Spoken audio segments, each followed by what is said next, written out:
Paz do Senhor, irmãos. Amém. Querido Deus e Pai eterno, aqui está o teu filho, Senhor. Pai, usa ele nessa noite como um canal de bênção para a tua igreja. Senhor, se for para repreender, repreenda. Se for para exaltar, exalta, Senhor. Pois aqui estamos como filho, servo, para ouvir a tua voz. Pai, ser com o teu filho em nome de Jesus. Cumprimento a igreja com a graça e a paz do nosso Senhor Jesus Cristo. Amém. Meus irmãos, Evangelho de Jesus Cristo, segundo escreveu Marcos, capítulo 2,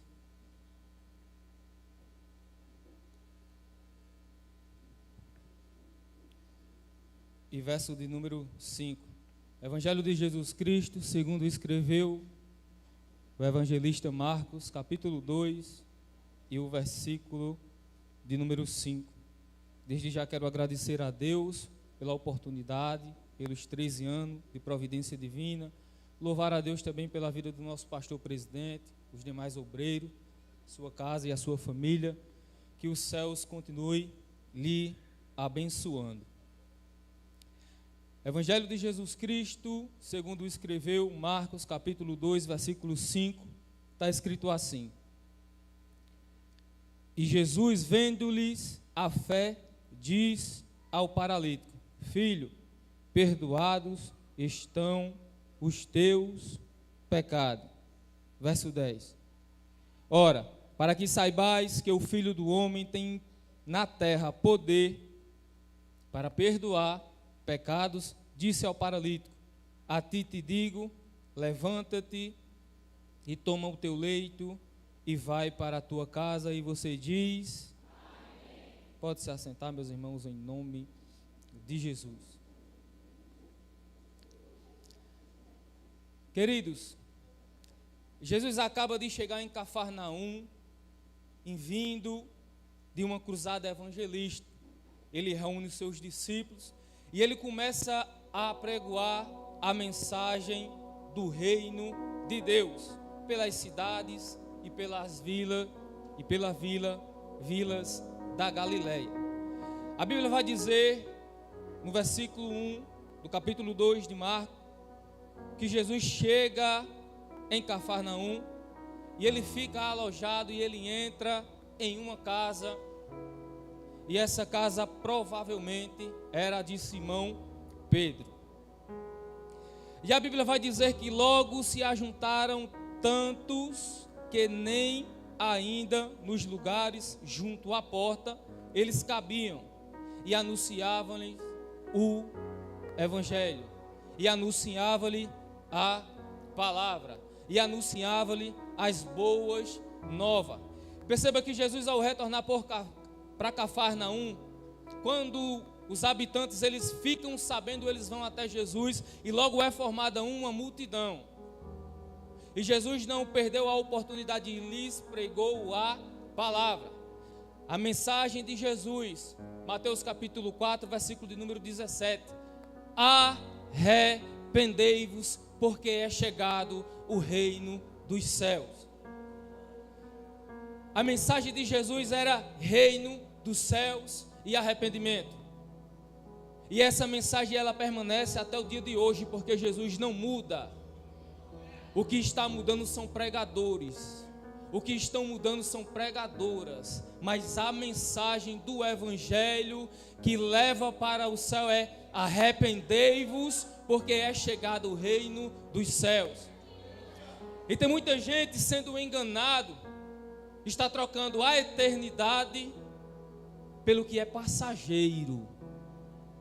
Tem muita gente que está trocando a mensagem de Deus por coisas passageiras. O homem sem Deus, ele pode até ganhar o mundo, mas ele vai perder a eternidade. Mas o homem com Cristo, ele perde o mundo, mas ganha a eternidade, porque o reino dos céus está chegando. Louvado seja o nome do Senhor. Jesus está dentro da casa de Pedro e começa a pregar a palavra. E a Bíblia vai dizer que vieram ter com ele, conduzindo um paralítico trazido por 4 homens. Perceba que ao ler ao se deparar com essa situação, a gente tem um paralítico, 4 amigos e uma multidão. Na ótica humana, na lógica humana, era impossível que esses homens pudessem chegar até Jesus. Na ótica humana, houve diversas dificuldades. Mas entre esses 4 amigos tinha um segredo. O que fez eles romper essa multidão? Primeiro, concordância. Os 4 concordaram em levar o paralítico. Segundo, unidade, mesmo propósito. E terceiro, a fé. 4 pessoas, 4 homens, com essas características, com concordância, com unidade e com fé, foram capazes de transformar o cenário desfavorável em favorável. Não importa a quantidade, o que importa é a qualidade. Paulo falou que um pouquinho de fermento, ela leveda toda a massa. Gideão, quando partiu para a guerra, tinha 32 mil. Deus disse: tem gente demais, fica só 300. Mais 300 com buzinas, 300 com tochas, 300 em concordância, 300 em unidade e 300 com fé. É o suficiente para você romper a multidão e Deus operar um milagre na sua vida. Mateus 18, 19. Se 2 aqui na terra concordar em concordância, unidade e fé, será decretado no céu. Então, muitas das vezes o que falta para a gente romper a multidão e alcançar o nosso milagre é estar em concordância, unidade e ter fé que Jesus vai fazer e operar na minha e na sua vida, assim como foi na vida desse paralítico. Esses 4 homens, eles carregaram esse paralítico até Jesus. E a Bíblia vai dizer que quando eles chegaram, quando eles se deparam na casa, existia uma grande multidão. E essa multidão aqui era um empecilho. De certo ponto, essa multidão aqui se tornou insensível para com a dor do seu próximo. Porque ninguém abriu passagem, ninguém estendeu a mão, ninguém foi avisar a Jesus que tinha alguém precisando na parte de fora da casa. Mas a Bíblia vai dizer que eles chegam e veem aquela multidão. E quando Jesus está no meio, estava na casa, existia muita gente.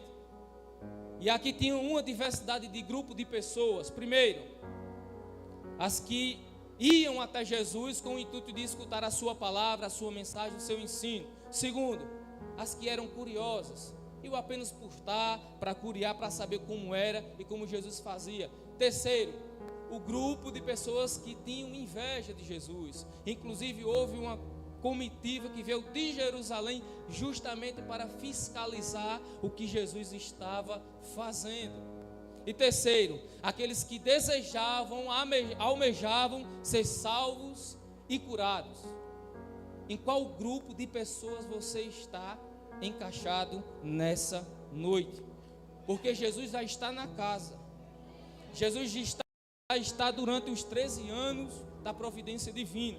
E Ele tem operado e Ele tem feito aqui nessa casa. Então, nós precisamos definir em qual grupo a gente quer estar. Porque Jesus está aqui para fazer. Só depende de quem? De mim e de você. Porque o primeiro passo Ele já deu.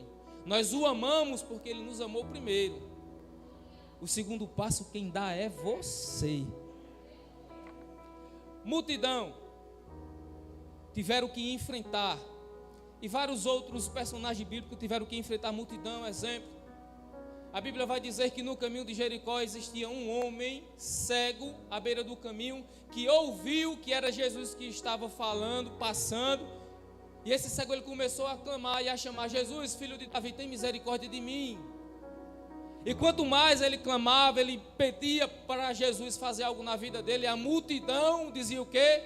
o repreendiam: fica quieto que tu és cego, fica quieto que tu não tem importância para a sociedade. Mas cada vez que a multidão o repreendia, aí é que ele clamava mais alto, porque ele entendeu que o homem e a mulher não fazem nada, quem faz é Jesus. Então você precisa ter direcionamento, você precisa canalizar aquilo que você quer tão somente em Jesus, porque quando a multidão lhe ousar ficar por impedimento na sua vida, você vai olhar para o alto, porque é de lá que vem o seu auxílio e o seu socorro. A Bíblia vai dizer que uma mulher ficou sabendo que Jesus estava passando, só que ela estava fora da cidade por causa de uma enfermidade, mas ela tinha dinheiro, e ela gastou tudo, e não obteve a cura, e não obteve sucesso. Mas a Bíblia vai dizer que ela ouviu falar de quem? De Jesus. E ela disse assim, em seu coração, ela não precisou falar para ninguém, ela disse em seu coração: se eu tão somente tocar nas vestes dele, eu serei curado. E essa mulher que sofria de uma enfermidade, perca de sangue, fraca, anêmica, uma série de problemas, ainda tinha que enfrentar a multidão. E ela enfrentou a multidão, e ela venceu a multidão, em nome de Jesus. Outro personagem bíblico: Jesus está passando, e por causa da sua pequena estatura, ele teve que subir em uma figueira. Jesus está passando e vê que alguém está em cima de uma figueira, e ele fala: Zaqueu, desce, porque hoje me convém entrar na tua casa. Perceba que multidão é sinônimo muitas das vezes de impedimentos, e a gente vai ter que passar por esses impedimentos. Muitas das vezes a gente vai ter que passar pela dificuldade, mas após a multidão estará Jesus lhe esperando para entregar a sua vitória. A Bíblia vai dizer que esses homens, ao saber que Jesus estava na casa e existia ali uma multidão que lhe impediam deles entrar, eles tiveram uma ideia, uma atitude, uma iniciativa. Mesmo vendo que o cenário não estava a favor deles, mesmo vendo que era impossível dele atravessar aquela multidão, eles tiveram uma iniciativa. É o que você precisa ter nessa noite: iniciativa, atitude, porque Jesus está na casa e está lhe esperando. As casas na Palestina, ela tinha o seu telhado plano, e esse telhado, ele era feito de barro, tinha as vigas e tinha barro com ramos para fazer a cobertura. Mas só que o telhado, ele tinha várias utilidades. Primeiro, cercar roupa. Segundo, trabalho. Terceiro, dormir. E quarto, orar. Para o paralítico chegar até Jesus, os seus amigos tiveram que passar pelo lugar da oração. Para ele estar de frente a Jesus, tete a tete, cara a cara, ele precisou passar pelo lugar da oração. Então, isso vale salientar que muitas das vezes a gente estaremos em limites fisicamente, mas se você dobrar os seus joelhos, com o coração quebrantado, um espírito contrito, Deus, ele não vai desprezar a sua oração. Então eles tiveram que passar pelo lugar da oração para chegar até Jesus. E essa metodologia, ela não muda. Quer chegar até Jesus? Oração. Quer que Jesus faça na sua vida? Oração. Quer que Jesus transforme, liberte? Oração ainda é a chave e é o segredo para a gente ter vitória. Perceba que esses homens, esses 4 rapazes tiveram atitudes Mas em momento algum a Bíblia vai dizer que eles receberam alguma coisa em troca. Eles não levaram um paralítico esperando receber nada. E olha só como a gente está hoje em dia. Muitas das vezes, muitas pessoas só nos ajudam se a gente tiver alguma coisa para dar ou oferecer. Mas aqui há um princípio cristão, de que você não precisa esperar nada de ninguém para ajudar o próximo, para ajudar alguém. A gente precisa mais de sensibilidade espiritual. Porque do nosso lado pode ter alguém que esteja precisando de uma ajuda. Do nosso lado pode estar alguém precisando de um auxílio, um abraço, um aperto de mão, uma palavra, uma ajuda financeira, mas principalmente da palavra de Deus, que é isso que nos mantém vivos. Para onde é que a gente vai? Se só Cristo tem palavras de vida eterna. Então esses 4 homens tiveram essa atitude louvável. E é o que Lucas capítulo 6:35 fala, que a gente deve ajudar. Foi falado aqui que nós devemos orar uns pelos outros. Paulo também falou que nós devemos buscar a glória e a honra uns dos outros. E nessa última hora isso tem ficado escasso. Mas o evangelho ainda não mudou, ele é o mesmo. Esses homens tiveram visão. E a visão a gente adquire ela pesquisando, e a visão ela vem também através da informação, porque automaticamente quando eles souberam que Jesus estava em Cafarnaum na casa de Pedro, ele pega o paralítico e vai até Jesus. Então nós precisamos ter essa visão. Eu não curo, você também não salva, mas Jesus cura, mas Jesus salva. Então, o que Deus quer de mim e de você é que a gente traga para aqui para dentro.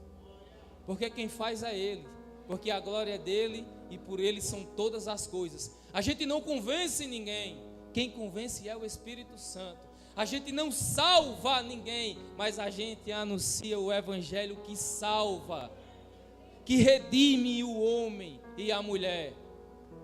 Então nós precisamos ter essa visão, fazer o nosso trabalho, porque se a gente fizer o nosso trabalho, Jesus vai fazer o dele. Perceba que esses homens aqui estavam atentos às necessidades desse paralítico. E nós precisamos estar atentos às nossas necessidades, mas também às necessidades dos nossos irmãos. Porque nem tudo é dinheiro. O dinheiro não resolve tudo, é bom, ajuda, mas não é tudo. Atos capítulo 3, versículo 1. O irmão Pedro e o irmão Tiago estão lá indo para o templo orar. E no templo eu ouvia um pedinte: ei, me dá uma esmola, me dá uma ajuda, faz alguma coisa por mim. Aí a Bíblia vai dizer que Pedro olha para João, João olha para Pedro e diz: nós não temos dinheiro, nós não temos prata, não temos ouro. Financeiramente a gente não pode fazer nada por você, mas o que eu tenho eu vou lhe entregar. Em nome de Jesus Cristo, levanta e anda. A presença de Deus vale mais do que a prata. A presença de Deus ainda vale mais do que o ouro. A presença de Deus é o que nos importa. O dinheiro falta. Algumas condições podem ser desfavoráveis, mas a presença de Deus ela não pode ser apartada das nossas vidas. Já disse o salmista: que eu perca tudo, menos uma coisa, a presença de Deus. Então, ainda que você não seja milionário e nem rico, mas o que não pode faltar na sua vida é a presença de Deus. Porque existem pessoas que precisam dessa presença. E talvez você, como um discípulo de Cristo, pode ajudar essa pessoa, esse rapaz ou esse homem.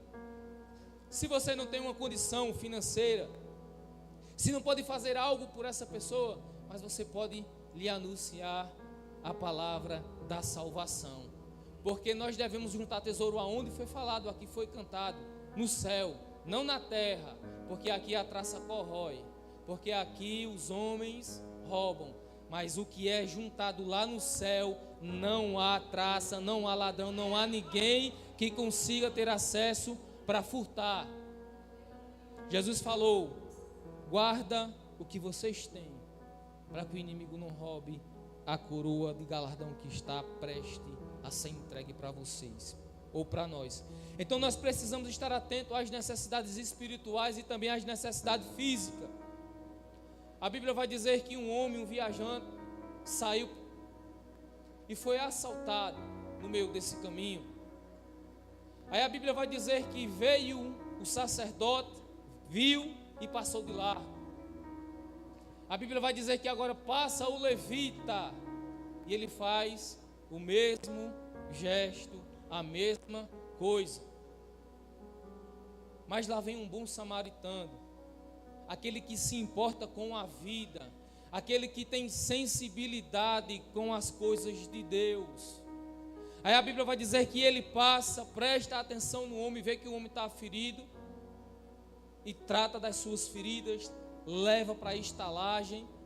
E ainda demais, se ele precisar de qualquer coisa, pode dar a ele, porque na volta eu vou cobrir. Perceba que quem estava perto não ajudou, não deu a mão, não fez nada para ajudar esse homem aqui que estava na beira do caminho. Mas quem vinha passando de longe, passou e fez aquilo que os que estavam de perto não fizeram. Então, ainda que os de perto não lhe ajudem, vai vir de longe e vai fazer o que o de perto não está fazendo. Porque plano de Deus ninguém consegue impedir. Ele tem os propósitos e ele tem as várias formas de se trabalhar. Então, se quem está perto não quer, Deus traz de longe. Mas o que ele promete, o plano que ele traçou, vai se cumprir na sua vida. Perceba que esses homens tiveram a atenção cuidadosa e atenderam às necessidades desse paralítico. Muitas foram as dificuldades. Um homem que não podia se locomover, um homem que dependia de alguém. Perceba que esses 4 homens tiveram que abrir mão do seu tempo para cuidar dele, para ajudar ele. Mesmo eles tendo essas séries de dificuldades, mas eles não colocaram empecilho, porque eles estavam destinados, eles tinham um propósito e eles sabiam o que eles queriam. Quando a gente sabe o que a gente quer, quando a gente tem convicção das coisas de Deus, a gente vai em frente. Ainda que a multidão seja grande, ainda que os impedimentos sejam muitos, mas quando a gente tem convicção do que Deus quer para as nossas vidas e tem para as nossas vidas, a gente vai até o fim, porque quem perseverar até o fim será salvo. Quando a gente está passando e tem que enfrentar uma multidão, a gente precisa muitas das vezes perseverar. Porque já foi falado, Paulo falou, Deus prova a quem Ele ama. Então, se é provação de Deus, se é multidão, se é impedimentos, você vai passar. Mas não só, você vai passar com Deus. Porque a todo momento Ele está conosco. Ainda que eu ande pelo vale da sombra da morte, Ele permanece do meu lado, me guiando, me dando livramento, assim disse o salmista. E assim é na sua vida. No verso de número 5, Jesus diz, quando eles desceram paralítico, Jesus olha para os 4 homens e diz assim, verso de número 5, vendo-lhe Jesus a fé, disse ao paralítico, filho, perdoados estão os teus pecados. Perceba que o que fez esses 4 homens chegar até Jesus, juntamente com esse paralítico aqui, foi a fé. Você não precisa de muita coisa não, é só você ter fé em Jesus Cristo. Jesus olha para eles e diz, eu estou vendo fé nesses homens. Certa vez um homem tinha um empregado em casa e ele estava moribundo, enfermo, quase à morte. E ele foi até Jesus. Chegando lá, ele diz: Jesus, eu tenho uma pessoa que eu estimo muito, um criado meu está em casa, e ele precisa ser curado.